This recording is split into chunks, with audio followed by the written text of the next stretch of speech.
안녕하세요. 여러분의 건강한 삶을 응원하는 건강 읽어주는 채널 병원 어디가입니다.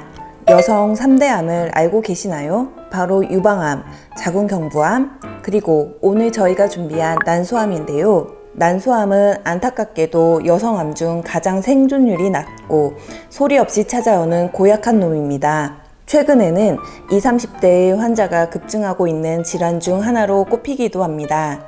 병원 어디가에서 이처럼 조용한 살인자로 불리는 난소암에 대해 낱낱이 파헤쳐 보았습니다. 쉽고 자세한 설명 지금 시작합니다.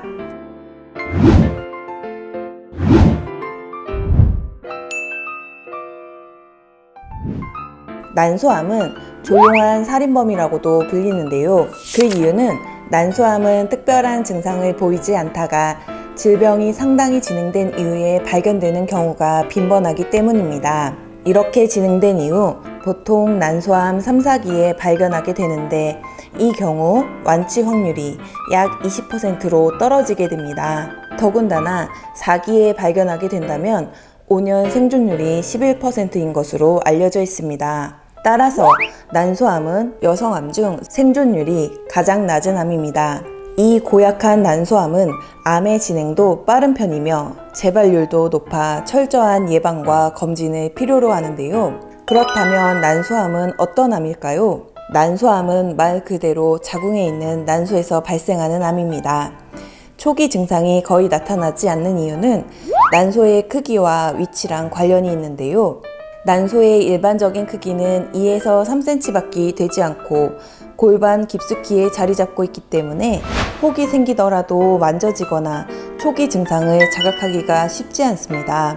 따라서 증상이 나타나게 된다면 이미 질병이 어느 정도 진행되었다고 보기도 합니다. 또한 난소암은 증상이 특징적이지 않다는 점이 특이한데요. 보통 난소암의 경과로 증상이 나타나더라도 복부 팽만감, 소화장애 등이 일반적이라 뇌과적인 문제와 혼동이 되기도 합니다. 또한 생리불순이나 부정출혈이 나타난다고 해도 이와 같은 증상은 여성의 컨디션에 따라 나타날 수 있는 증상으로 여겨지기 때문입니다.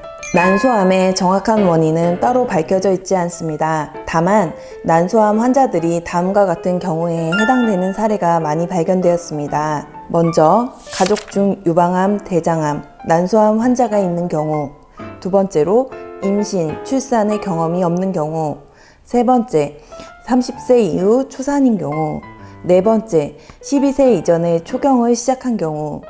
따라서 위 사례에 해당이 된다면 좀 더 적극적인 검진을 필요로 합니다. 그렇다면 난소암 진단 검사 방법은 어떠한 것이 있을까요? 첫 번째, 초음파 검사. 초음파 검사는 혈관의 확장된 모습과 난소암의 증식 상태 등을 보여줍니다. 초음파 검사를 통해 90% 이상에서 종양을 관찰할 수 있다는 보고가 있기에 가장 확실한 방법으로 알려져 있습니다. 두 번째, 혈액 검사. 혈액 검사는 난소암 치료 이후 경과를 관찰하고 재발 여부를 판단하거나 난소암의 위험도와 추적 검사 등에서 중요하게 활용되는 방법입니다. 세 번째, MRI 검사. 보다 정밀하게 검사하는 방법으로 MRI 검사를 꼽는데요. 난소암의 전이 여부를 확인하기 위해 쓰이기도 합니다. 또한 난소에 혹이 있다면 악성인지 양성인지 구분하는 용도로 쓰입니다. MRI 검사는 X선 노출도 없으며 자궁 및 난소 질환의 감별 진단에 유리한 검사 방법입니다. 앞서 말씀드린 난소암 위험군에 해당한다면 조용한 살인마인 난소암의 특성상 정기적인 검진을 받아주는 것이 좋습니다. 정기적인 검사는 고위험자는 6개월에 한 번씩, 30대 이후부터 고위험군이 아니더라도 매년 1회씩 정기 검진을 받는 것이 바람직합니다. 난소는 좌우에 한 쌍이 있으며 난자를 성숙시켜 방출시키고 여성 호르몬 분비를 통해 월경, 임신, 신체 대사 등을 관여하는 기관입니다. 건강보험심사평가원에 따르면 주로 폐경 이후 여성들에게 보이던 난소암이 젊은 여성 환자들에게도 나타난다는 보고가 있습니다. 앞서 말씀드린 것처럼 난소암은 내과적인 증상과 혼동될 뿐만 아니라 초기 증상을 자각하기 어렵기 때문에 정기 검진만이 현명하게 난소암에서 여성의 몸을 지키는 방법이라고 할 수 있습니다. 지금까지 병원 어디가에서 준비한 정보가 도움이 되셨다면 좋아요, 구독, 알림 설정까지 부탁드립니다. 시청해주셔서 감사합니다.